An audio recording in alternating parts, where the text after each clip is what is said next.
नमस्कार विद्यार्थी मित्रांनो, मी डॉक्टर निलिमा सरप, अप्लाइड सोशॉलॉजी उपयोजित समाजशास्त्र ह्या ॲडव्हान्स कोर्सची समन्वयक. संत गाडगेबाबा अमरावती विद्यापीठ अमरावती संलग्नित शंकरलाल खंडेलवाल कला विज्ञान व वाणिज्य महाविद्यालय अकोलाद्वारा आणि समाजशास्त्र विभागाद्वारा ह्या कोर्सची निर्मिती करण्यात आलेली आहे. मी पुन्हा एकदा आपणा सर्वांचं ह्या कोर्समध्ये स्वागत करते. स्वागत ह्यासाठी की आपण एका विशिष्ट अभ्यासक्रमाला ऍडमिशन घेतलेली आहे. विद्यार्थी मित्रांनो, असं म्हणतात की संधी आपल्या दरवाज्यावर येऊन दस्तक देत असते आणि त्या संधीचा योग्य तो वापर करणं हे आपल्या हाती असते. मला वाटतं त्या संधीचा योग्य तो वापर कसा करावा हे आपण ऍडमिशन घेतली आहे त्यावरून लक्षात येतं. या संधीचा निश्चितच तुम्हाला भविष्यात उपयोग होईल अशा शुभेच्छा मी देते आणि आपण आपलं जे तिसरं युनिट आहे त्या युनिटला सुरुवात करणार आहोत. तत्पूर्वी विद्यार्थी मित्रांनो, दुसऱ्या युनिटमध्ये उपयोजित समाजशास्त्र म्हणजे काय याविषयी संपूर्ण कल्पना आणि त्याचा उपयोजन हे डॉक्टर पद्मानंद तायडे यांनी आपल्याला सांगितलेलं आहे. त्यापुढचा जे तिसरं युनिट आहे समुपदेशन म्हणजे काउन्सिलिंग याची माहिती आणि त्याचा अभ्यास आपण करणार आहोत. तिसऱ्या युनिटचा जो कोर्स आहे सुरुवातीला तो आपण समजून घेऊया. समुपदेशन म्हणजे काउन्सिलिंग हा शब्द आपण जास्त रूढ झालेला आहे, तो आपण वापरत असतो. ह्या युनिटचा अभ्यासक्रम जो आहे तो मी आता तुम्हाला सांगते. या युनिटमध्ये आपण तसा हा अभ्यासक्रम मी आपल्या सुरुवातीला तुम्हाला आपल्या ग्रुपवर पाठवला होता, आपण त्याचा अभ्यास केला असेलच. सुरुवातीला काउन्सिलिंगचे क्षेत्र आणि या क्षेत्रामध्ये वैयक्तिक, कौटुंबिक, दाम्पत्य आणि सामूहिक ही क्षेत्र त्याच्यामध्ये येतात. त्या क्षेत्रांचा आपण डिटेल अभ्यास करणार आहोत. त्यानंतर काउन्सिलिंगची उपयुक्तता, समुपदेशनाची उपयुक्तता कुठे कुठे आहे ते म्हणजे स्वयंसेवी संस्थांमध्ये, त्यानंतर खाजगी व्यवसाय करताना, उच्च शिक्षणामध्ये आणि समुपदेशनाची तत्व आणि इथिक्स जे काही आहेत त्याच्या करिता आपल्याला समुपदेशन शिकायचं आहे आणि त्याचा याच्यामध्ये समावेश केलेला आहे. त्यानंतर ह्या युनिटमध्ये समुपदेशन क्षेत्रातील आव्हानं काय आहेत. विद्यार्थी मित्रांनो, समुपदेशन हे एक व्यवसाय म्हणून आपण स्वीकारल्यानंतर त्यामध्ये येणारे खाचखळगे आपल्याला माहीत असणं आवश्यक आहे आणि म्हणून त्यामध्ये येणारी आव्हानं आणि त्याची चर्चा आपल्याला करायची आहे. समुपदेशन क्षेत्रामध्ये होणारं संशोधन आणि उत्क्रांती दिवसेंदिवस मोठ्या प्रमाणात होत आहे आणि त्याचा अभ्यास आपल्याला करायचा आहे, ते माहीत होणं आपल्याला आवश्यक आहे. म्हणून ह्या क्षेत्रामध्ये होणारं संशोधन आणि त्यामध्ये होणारे बदल हे आपल्याला जाणून घ्यायचे आहेत. हे बदल हळूहळू होत असतात, परंतु त्याची माहिती मात्र आपल्याला होणं आवश्यक असतं.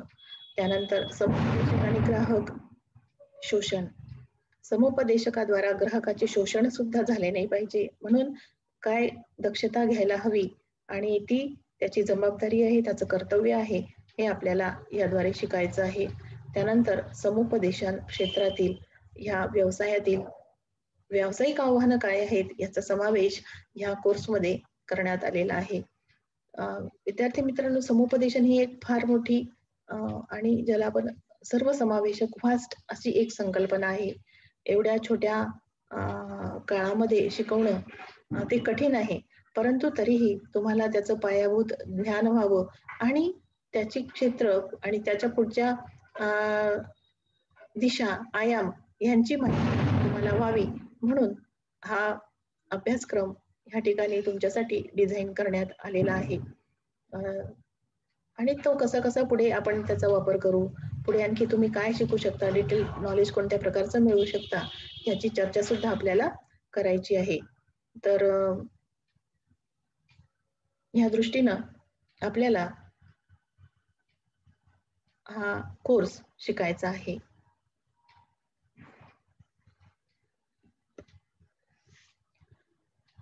तर समुपदेशन ही संकल्पना समजून घेताना विद्यार्थी मित्रांनो, आपल्या सगळ्यांना माहिती आहे की आपण एका नवीन क्रांतीची, नवीन युगाचे साक्षीदार आहोत.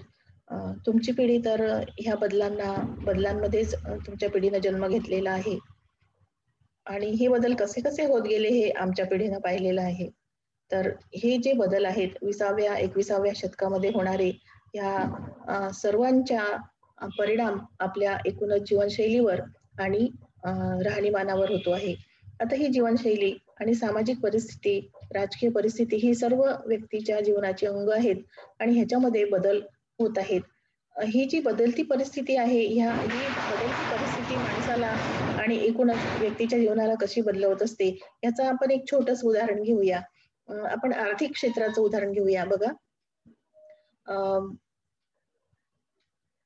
पूर्वी आर्थिक व्यवहार हे वस्तू विनिमय पद्धतीनं चालायचे. त्यानंतर मुद्रा किंवा चलन पैसा हे वस्तू विनिमयाचं साधन आलं आणि आता ऑनलाईन पद्धतीनं विनिमय केला जातो. बघा, वस्तू विनिमय हा समोरासमोर आदान प्रदान करून देवाणघेवाण करून होणारी एक प्रक्रिया होती. त्यानंतर पैसा आणि पैशाचं चलन आलं. तेव्हा सुद्धा त्याच्यासाठी विविध संस्था, बँकांसारख्या, सहकारी संस्थांसारख्या उघडण्यात आल्या आणि त्याद्वारे वेगवेगळे व्यवहार, खरेदी विक्री असेल किंवा कंपनीचे असतील किंवा आणखी वैयक्तिक व्यवहार असतील, ते होत होते. आता हे सर्व व्यवहार ऑनलाईन पद्धतीनं केले जातात. आपल्या लॅपटॉपवर किंवा आपल्या मोबाईलच्या स्क्रीनवर फक्त आपण असं म्हणतो की आपल्या बोटांच्या टोकावर सर्व जग आपल्याला प्राप्त झालेलं आहे. म्हणजे याचा अर्थ की मोबाईलमध्ये आपण फक्त आपल्या फिंगर टिप्सच्या द्वारे आपण मोठमोठे डील्स, मोठमोठे रक्कम आपण पाठवू शकतो आणि हे व्यवहार करू शकतो. देशातील किंवा जगाच्या एका टोकापासून दुसऱ्या टोकावर आपण हे ऑनलाईन व्यवहार करू शकतो. माहितीचं आदान प्रदान आपण करू शकतो. इंटरनेटच्या या महाजालवाद्वारे आपण ह्या सगळ्या गोष्टी शक्य केलेल्या आहेत. तर ह्या सगळ्या गोष्टी आपल्याला समजून घ्यायच्या आहेत.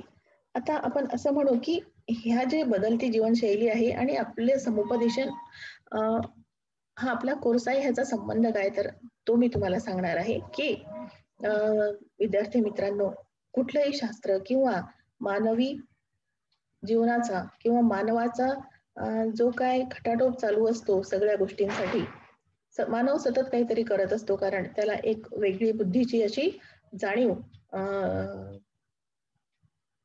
आणि देणगी मिळालेली आहे आणि त्याच्याद्वारे तो आपल्या ह्या सर्व गोष्टी करत असतो. तर ह्या सर्व गोष्टींचा किंवा ह्या सर्व संघर्षाचा, खटाटोपाचा उद्देश काय आहे, तर मानवाचं जीवन अधिकाधिक सुसह्य झालं पाहिजे, मानवी कल्याण झालं पाहिजे. पहा, मनुष्यानं आजपर्यंत जी शास्त्र किंवा ज्या काही शास्त्रांमध्ये बरेचसे विकास किंवा बदल घडवून आणलेले आहेत, अभ्यास केलेला आहे, संशोधन केलेलं आहे, हे कशासाठी, तर मानवी कल्याण व्हावं, मानवी जीवन अधिकाधिक सुखमय व्हावं आणि ह्यासाठी हे सगळा खटाटोप मानवाचा चालू आहे. आणि ह्यामध्येच आपल्याला असं दिसून येतं की हे सर्व जे बदल होत आहेत, ह्या बदलांमुळे मानवी जीवन क्लिष्ट, गुंतागुंतीचं बनत चाललेलं आहे. बरं, ह्या क्लिष्ट आणि गुंतागुंतीच्या जीवनापासून जर दूर राहायचं असेल तर आपण ते राहू शकतो, परंतु मग आपण इतरांपेक्षा किंवा ह्या बदलत्या परिस्थितीपेक्षा मागं पडू अशी चिंता व्यक्तीला भेडसावत असते आणि म्हणून सर्वांच्या सोबत जीवन जगण्यासाठी किंवा सर्वांच्या सोबत राहण्यासाठी ह्या सर्व बदलांना सामोरं जाणं, हे सर्व बदल समजून घेणं आवश्यक असतं आणि म्हणूनच ह्या सर्व गुंतागुंतीला सामोरं जाणं, ही गुंतागुंत कमी करणं, अधिक सोपी, सहज करणं, ह्याकरिता समुपदेशन हे एक कन्सेप्ट सामाजिक मानसशास्त्रीय विषयांमध्ये हा आलेला आहे आणि दिवसेंदिवस तो विकसित होत चाललेला आहे आणि ह्याचा फायदा अधिकाधिक व्यक्तींना होतो आहे. तर हे सर्व आपल्याला अभ्यासायचं आहे. तर सुरुवातीला आपण समुपदेशनाचा अर्थ समजावून घेऊया. विद्यार्थी मित्रांनो, हा एक अतिशय उदात्त आणि परोपकारी व्यवसाय असं म्हटलं जातं. परंतु सध्याच्या काळात समुपदेशनाला आणखी बरेचसे संदर्भ प्राप्त झालेले आहेत. व्यावसायिक किंवा एखाद्या प्रॉडक्टची माहिती सांगण्यासाठी किंवा एखाद्या गोष्टी एखादा प्रॉडक्ट लॉन्च करण्यासाठी आपण असं म्हणू की समुपदेशन केलं जातं. अर्थात ते व्यावसायिक समुपदेशन होतं. आपल्याला ह्या ठिकाणी जे शिकायचं आहे ते सामाजिक आणि मानसशास्त्रीय समुपदेशन आपल्याला शिकायचं आहे आणि त्याचा मानवी जीवनावर होणारा परिणाम आपल्याला अभ्यासायचा आहे. तर मी तुम्हाला सांगितलं की ही एक उदात्त आणि परोपकारी असा हा व्यवसाय आहे. हा व्यवसाय या व्यवसायामध्ये प्रामुख्यानं विकास आणि उपयोजना यावर भर दिला जातो आणि ही प्रक्रिया व्यक्तीच्या संपूर्ण आयुष्याच्या वेगवेगळ्या टप्प्यांवर अवस्थांमध्ये आपल्याला दिसत असते. तर व्यक्तीच्या जीवनाचे टप्पे म्हणजे बालपण, किशोरवय आहे, युवावस्था आहे, प्रौढावस्था आहे, वृद्धावस्था आहे. या सर्व टप्प्यांवर समुपदेशन किंवा काउन्सिलिंग केलं जात असतं आणि त्याची आता आवश्यकता भासत आहे. तर हा अर्थ समजून घेण्यासाठी त्याची व्याख्या केलेली आहे या ठिकाणी 20/20 अशा प्रकारे तुम्हाला समुपदेशन 2020 म्हणजे काय असा प्रश्न तुम्हाला पडला असेल. तर 2020 म्हणजे core CRCC, NBCC, AAS, CB, CA, CREP ह्या आंतरराष्ट्रीय संस्था आहेत ज्या काउन्सिलिंगच्या क्षेत्रात काम करतात आणि ह्या संस्था दर 3 वर्षांनी एकत्रित येत असतात. तर सुरुवातीच्या 3 वर्षांच्या एकत्रित अभ्यासाद्वारा ही संकल्पना निर्माण झालेली आहे. ह्या सर्व ज्या संस्था आहेत त्याच्यामध्ये एक शब्द तुम्हाला सी हा कॉमन दिसत असेल तो म्हणजे काउन्सिलिंग आणि मग वेगवेगळ्या राष्ट्रांच्या मार्फत ह्या संस्था निर्माण झालेल्या आहेत आणि त्यांची सर्टिफिकेट कोर्सेस सुद्धा निर्माण झालेले आहेत. तर ही अशी एक संकल्पना आहे. तर 2020 समुपदेशन च्याद्वारे अर्थ आपण समजून घेत आहोत. समुपदेशन ही व्यावसायिक संबंधांची व्यवस्था असून त्याद्वारा व्यक्ती, कुटुंब, समूह यांचे समुपदेशन केले जाते. त्याचे ध्येय मानसिक आरोग्य सुदृढ राखणे, मानवी कल्याण, शिक्षण आणि व्यावसायिक ध्येय साध्य करण्यामध्ये मदत करणे आणि सल्ला देणे होय. तर ह्या ठिकाणी तुमच्या लक्षात आलं असेल की समुपदेशन ही व्यावसायिक संबंधांची व्यवस्था आहे. पहा, व्यावसायिक संबंध आणि सामाजिक संबंध ह्या दोघांना जोडणारी समुपदेशन ही एक व्यवस्था आहे आणि त्याद्वारा व्यक्ती, कुटुंब, समूह यांचं समुपदेशन केलं जात असतं. आता त्याचं ध्येय काय आहे तर त्याचं ध्येय मानसिक आरोग्य सुदृढ राखणे, मानवी कल्याण करणे, शिक्षण आणि व्यावसायिक ध्येय साध्य करण्यासाठी मदत करणे आणि सल्ला देणे हे या समुपदेशनाचे ध्येय आहे.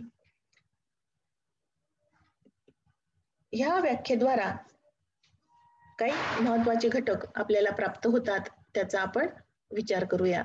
तर समुपदेशन मानवी कल्याण, सुखी आणि आनंदी जीवनाला पूरक असं तंत्र आहे. पहा, समुपदेशन हा व्यवसाय जेव्हा त्याला व्यवसायाचं स्वरूप प्राप्त झालं तेव्हाच ते एक तंत्र आहे. पहा, टेक्निक आहे. आपण टेक्निक हा शब्द व्यवहारामध्ये बऱ्याच वेळा वापरत असतो. तर समुपदेशनाचं हे तंत्र किंवा टेक्निक मानवी कल्याण किंवा सुखी आणि आनंदी जीवन करण्यासाठी तंत्र म्हणून वापरलं जात असतं. हे समुपदेशन व्यक्ती, समूह आणि कुटुंब त्यांवर केलं जातं म्हणजे ह्यांना त्याची गरज पडत असते आणि त्यांच्याकरिता हे समुपदेशन तंत्र वापरलं जात असतं. त्यानंतर समुपदेशन ही प्रक्रिया वैविध्यपूर्ण समूह, विविध सांस्कृतिक पार्श्वभूमी असणाऱ्या लोकांकरिता उपयुक्त आहे. समुपदेशनाची ही जी प्रक्रिया आहे ती विविध सांस्कृतिक पार्श्वभूमी असणाऱ्या लोकांकरिता उपयुक्त आहे असं ह्या ठिकाणी म्हटलेलं आहे. म्हणजे याचा अर्थ असा की आपला भारत देश, आज आपण भारत देशाच्या संदर्भात विचार करू की भारत देश हा विविध संस्कृतीनं नटलेला देश आहे आणि संस्कृतीचा मानवाच्या दैनंदिन जीवनावर परिणाम होत असतो. किंबहुना मानवी वर्तन हे संस्कृतीमुळे प्रभावित होत असतं.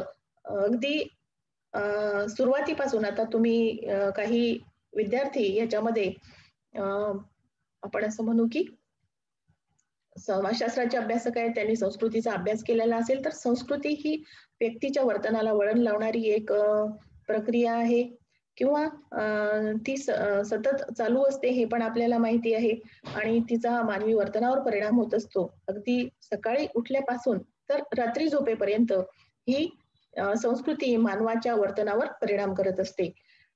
आणि भारतामध्ये तर अनेक संस्कृतीचे लोक जेव्हा राहतात तेव्हा ह्या सर्वांमध्ये कुठेतरी काहीतरी बदल असतात, वेगळेपण असतं आणि ह्या वेगळेपणामुळे कुठे कुठे संघर्ष होत असतात.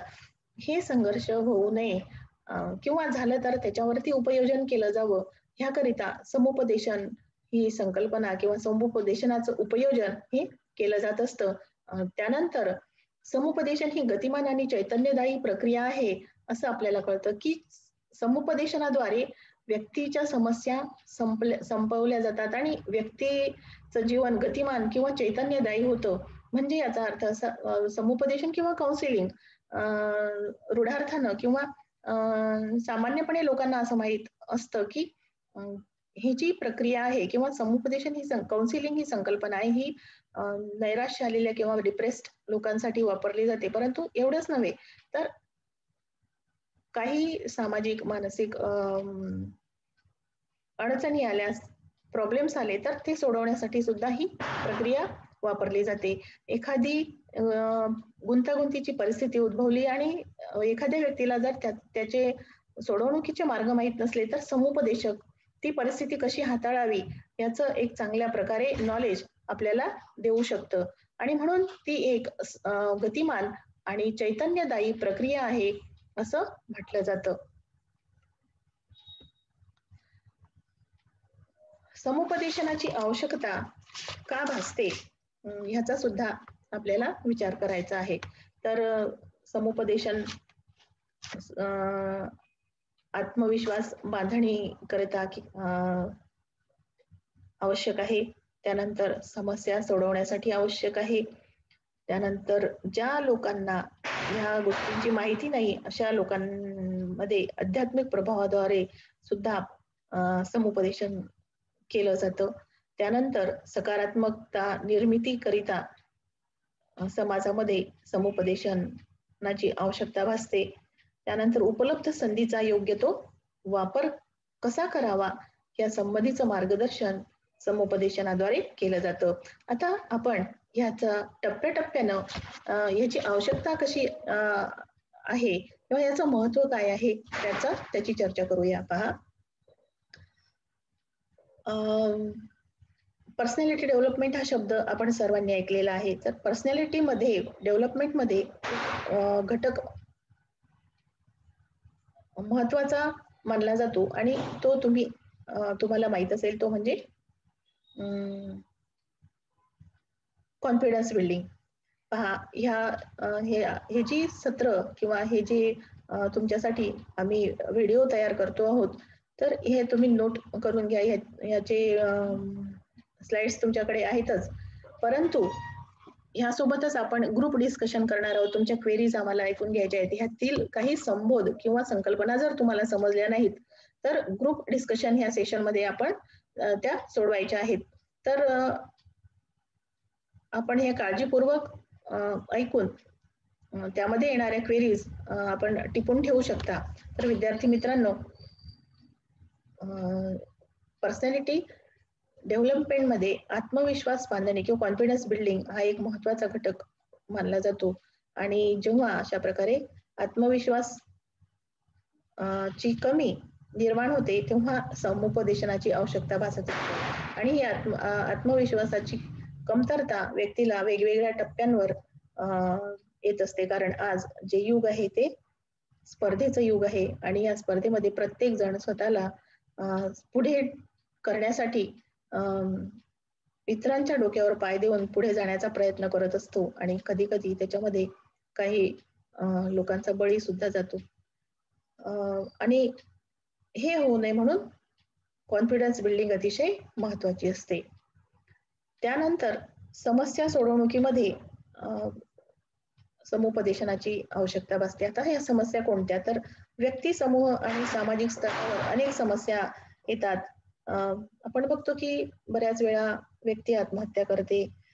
कधी कधी आपण बातम्या ऐकतो की संपूर्ण कुटुंबानं आत्महत्या केलेली आहे. या गोष्टी घडू नयेत म्हणून समुपदेशकाची ह्या ठिकाणी फार मोठी आवश्यकता भासत असते आणि ते त्या त्या लोकांपर्यंत पोहोचवणं आवश्यक असते. तुम्हाला माहित असेल की मध्यंतरीच्या काळात 2-3 वर्षांपूर्वी बरेच नैसर्गिक आपत्ती आल्या, दुष्काळ पडला आणि त्यावेळेस शेती पिकली नाही आणि म्हणून शेतकरी आत्महत्या करत होते. हे होऊ नये म्हणून जी काय समिती शेतकऱ्यांच्या विकासाकरिता आणि ह्या सर्व समस्या सोडवणुकीकरिता निर्माण करण्यात आलेली होती, स्वामीनाथन समिती, त्या समितीनं समुपदेशनाची आवश्यकता त्या ठिकाणी व्यक्त केली आणि अकोला जिल्ह्यामध्ये शेतकऱ्यांच्या समुपदेशनाकरिता वेगवेगळे गट निर्माण करण्यात आले. त्याच्यामध्ये शिक्षक, प्राध्यापक आणि महसूल विभागाचे अधिकारी या सर्वांचे गट करण्यात आले आणि गावातील शेतकऱ्यांकडे पाठवण्यात आले. त्यांच्या दर महिन्याला 15 दिवसांना मीटिंग्स होत होत्या आणि त्याद्वारे त्यांचं मनोधैर्य वाढावं म्हणून हे सर्व ग्रुप प्रयत्न करत होते. त्यांच्या समस्या समजून घेत होते. शेतकऱ्यांच्या समस्या ह्या एका दिवसात किंवा एका मीटिंग मध्ये संपवणाऱ्या नसतात, परंतु समुपदेशन एक अशी मानसिकता तयार करतं किंवा आपलं कोणीतरी ऐकतंय, आपल्याशी कोणीतरी बोलतंय, ही जी मानसिकता निर्माण करतं, त्याच्यातून त्या लोकांना एक सपोर्ट, आधार प्राप्त होतो, मनोधैर्य त्यांचं वाढतं आणि म्हणून समुपदेशनाची आवश्यकता ही किती मोठ्या प्रमाणात असते आणि त्याच्यामुळे बराचसा फायदा झाला आणि बरेच शेतकरी आपले प्रश्न इतरांसमोर मांडू शकले. आपल्या प्रश्न आपण वेगळ्या पद्धतीनं सोडवू शकतो ह्याची त्यांना जाणीव झाली आणि बऱ्यापैकी आत्महत्या कमी झाल्या. त्यानंतर तिसरा घटक म्हणजे गुन्हेगारी विश्वाशी संबंधित जे काय गोष्टी आहेत त्या म्हणजे पोलीस स्टेशन असेल, कारागृह असेल, त्या ठिकाणी पण समुपदेशकांची आवश्यकता भासत असते किंवा त्यांची नियुक्ती केली जाते. कारागृहामध्ये सर्वप्रथम पहिल्या महिला IPS अधिकारी किरण बेदी ह्यांनी समुपदेशन आणि समुपदेशनाची इतर तंत्र ह्यांचा वापर करायला सुरुवात केली आणि त्याच्यामुळे त्या ठिकाणी असणारे जे कैदी होते त्यांच्यामध्ये सकारात्मक बदल घडून यायला लागले. समाजानं ह्या व्यक्तींना एक गुन्हेगार म्हणून न स्वीकारता एक बदललेला व्यक्ती म्हणून स्वीकारावं, त्या लोकांमध्ये सुद्धा तेवढी मानसिक खंबीरता त्यांनी निर्माण केली. त्यानंतर आपण जर मोठ्या शहरातील मोठमोठ्या पोलीस स्टेशन मध्ये गेलो तर त्या ठिकाणी समुपदेशक, काउन्सिलिंगचा एक कक्ष त्या ठिकाणी असतो आणि काउन्सिलर्स हे व्यावसायिक असतील किंवा आणखी स्वेच्छेनं काम करणारे लोक त्या ठिकाणी आपल्याला पाहायला मिळतात आणि छोटे मोठे जर अडचणी असतील किंवा छोटे मोठे गुन्हे असतील तर पोलीस स्टेशन मध्येच त्यांचं काउन्सिलिंग केलं जातं.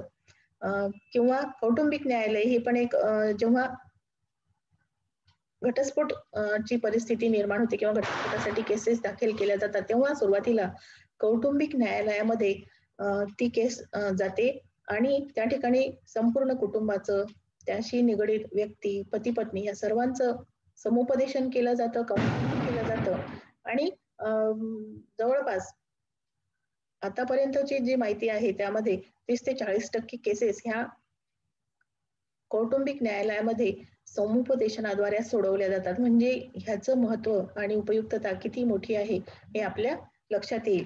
तर त्या ठिकाणी सुद्धा कौटुंबिक न्यायालयाचे जे सदस्य असतात त्याच्यामध्ये वेगवेगळ्या कॅटेगरीतले लोक असतात. त्याच्यामध्ये न्यायाधीश, वकील, समाज सुधारक, काउन्सिलर, समाजशास्त्राचे अभ्यासक, मानसशास्त्राचे अभ्यासक अशा वेगवेगळ्या व्यक्ती त्याच्या सदस्य असतात, पोलीस स्टेशनचे अधिकारी, आणि हे सर्व मिळून एकत्रित येऊन त्या केसेस सोडवत असतात.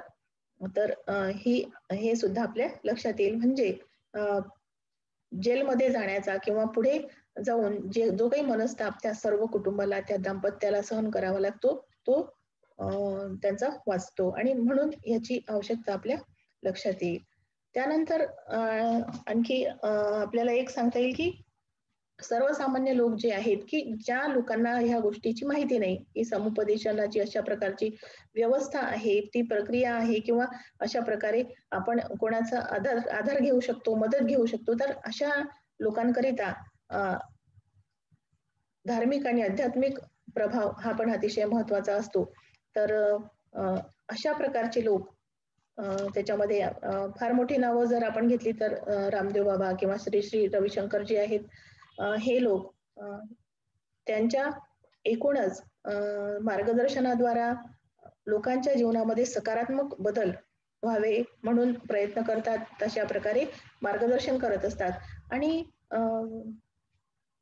सर्वसामान्य स्तरावर सुद्धा काही सकारात्मक गोष्टी करणारे लोक की ज्यांच्यावर साधारण लोकांचा विश्वास बसतो, असे लोक सुद्धा समाजामध्ये असतात, ज्यांना आपण तथाकथित कोणीतरी धर्मगुरू, संत असं म्हणतो. तर ह्या संतांचा पगडा हा सर्वसामान्य लोकांवर असतो आणि हे सुद्धा सकारात्मक बाबी बोलतात आणि लोकांमध्ये तो परिणाम घडवून आणतात. पहा, एखादी परिस्थिती अशी असते की ती समस्या फार कठीण असते आणि ती समस्या सोडवणुकीसाठी फार वेळ जावा लागतो. समजा एखाद्या व्यक्तीचा व्यवसाय आहे, तो डबघाईला आला आणि तो व्यक्ती काही करू शकत नाही किंवा ज्याला आपण असं म्हणू की काय करावं आणि काय करू नये अशा प्रकारची परिस्थिती निर्माण होते. तेव्हा काउन्सिलर त्याला काही गोष्टी सांगून ताबडतोब तर बदल घडून येत नाही, परंतु तो बदल घडून येण्यासाठी जो काळ लागतो आणि जो संयम लागतो, जी शक्ती लागते, ती शक्ती त्या समुपदेशनाद्वारा त्या व्यक्तीला प्राप्त होत असते. आणि म्हणून अशा प्रकारे आध्यात्मिक, धार्मिक बदल करणारे लोक सुद्धा हे समाजासाठी आवश्यक असतात आणि ते उपलब्ध आहेत. त्यानंतर सकारात्मक निर्मितीकरिता आणि उपलब्ध संधीचा योग्य उपयोग करता यावा ह्याची सुद्धा आवश्यकता असते. पहा, आताच मी तुम्हाला एका व्यावसायिकाचं उदाहरण दिलं तर व्यवसायामध्ये वेगवेगळ्या संधी येत असतात किंवा कधी कधी फार मोठे बदल होतात. एखाद्या वेळेस व्यवसाय बंद पडण्याची भीती निर्माण होते, तेव्हा त्या लोकांमध्ये त्या संधीचा किंवा ती जी परिस्थिती असते, ती परिस्थिती कशी हाताळावी ह्याकरिता समुपदेशनाची आवश्यकता असते. आणि विद्यार्थ्यांमध्ये शालेय स्तरावर आणि कॉलेज, महाविद्यालयीन स्तरावर सुद्धा ह्या समुपदेशनाची आवश्यकता भासते आणि म्हणून समुपदेशकांची नियुक्ती शालेय आणि कॉलेजच्या स्तरावर केली जात असते आणि त्याचे बरेचसे परिणाम होत असतात. मुलींचं काउन्सिलिंग असेल, मुलांचं काउन्सिलिंग असेल, टीनेजर्सचं काउन्सिलिंग असेल, ह्या वेगवेगळ्या घटकांच्या काउन्सिलिंगद्वारे त्यांच्यामध्ये सकारात्मक बदल घडून येत असतात. म्हणजे एकूणच समाजामध्ये सकारात्मकता निर्माण करण्यासाठी ह्या सगळ्या गोष्टींचा वापर केला जातो. आपण असं म्हणतो की सकारात्मकता किंवा पॉझिटिव्ह सोच हा एक रूढ होणारा वाक्यप्रयोग आहे. तर ही पॉझिटिव्ह सोचचं महत्व संपूर्ण जगभर लोकांना समजलेलं आहे आणि ही पॉझिटिव्ह सोच, हा पॉझिटिव्ह थॉट, हा सकारात्मक विचार निर्माण करण्यासाठी समुपदेशकाची फार आवश्यकता असते. आता आपण या ठिकाणी थांबूया. पुढच्या लेक्चरमध्ये मी तुम्हाला समुपदेशनाचा व्यवसाय करण्यासाठी काही आवश्यक बाबी आहेत, त्या कोणत्या आणि त्यासाठी काय करावं लागतं याचं सविस्तर मार्गदर्शन करणार आहे. हा जो अभ्यासक्रम आहे हा 4 मॉड्यूल्स मध्ये निर्माण करण्यात आलेला आहे, हे मी तुम्हाला आधी सांगितलं. त्याच्यामध्ये हे तुम्हाला व्हिडिओद्वारे या अभ्यासक्रम समजून सांगितला जाणार आहे. त्याचं स्टडी मटेरियलही तुम्हाला पुरवलं जात आहे. त्यानंतर प्रत्येक युनिटवर तुम्हाला MCQ टेस्ट आणि असाइनमेंट दिली जाईल आणि आपल्याला ग्रुप डिस्कशन करायचं आहे आणि हे सर्व 5ही युनिट जे आहेत, या सर्व 5 युनिटच्या या संपूर्ण कोर्स नंतर ही सगळी पूर्तता केली असेल त्याला प्रमाणपत्र प्रदान करण्यात येणार आहे आणि हे सर्व करणं कठीण नाहीये कारण हा जो लॉकडाऊनचा पिरियड आहे, हा पिरियड मध्ये तुम्ही सर्वजण घरी आहात आणि तुम्हाला सर्वांना चांगला वेळ मिळतो आहे. एक ह्या निमित्तानं अधिक वाचन करा. समाजशास्त्राची उपयोगिता, समुपदेशनाची आवश्यकता आणि ह्याच्या संबंधीचं आवश्यक मटेरियल जे आहे ते कोणतं आहे, आणखी याला पूरक असं साहित्य कोणतं आहे ह्याची मी तुम्हाला हे युनिट संपताना माहिती सांगणार आहे. तर पुन्हा आपण भेटूया. लॉकडाऊन मध्ये आपण सर्वजण आपली काळजी घ्या, घरी थांबा. ज्या काय आवश्यक बाबी आहेत, सॅनिटायझेशन करणं, मास्क लावणं, त्याशिवाय घराबाहेर पडू नका, विनाकारण घराच्या बाहेर पडू नका, गर्दीच्या ठिकाणी जाऊ नका, आवश्यकतेशिवाय कोणत्याही ठिकाणी गर्दी करू नका. एवढं सांगते. पुन्हा आपण भेटूया. धन्यवाद.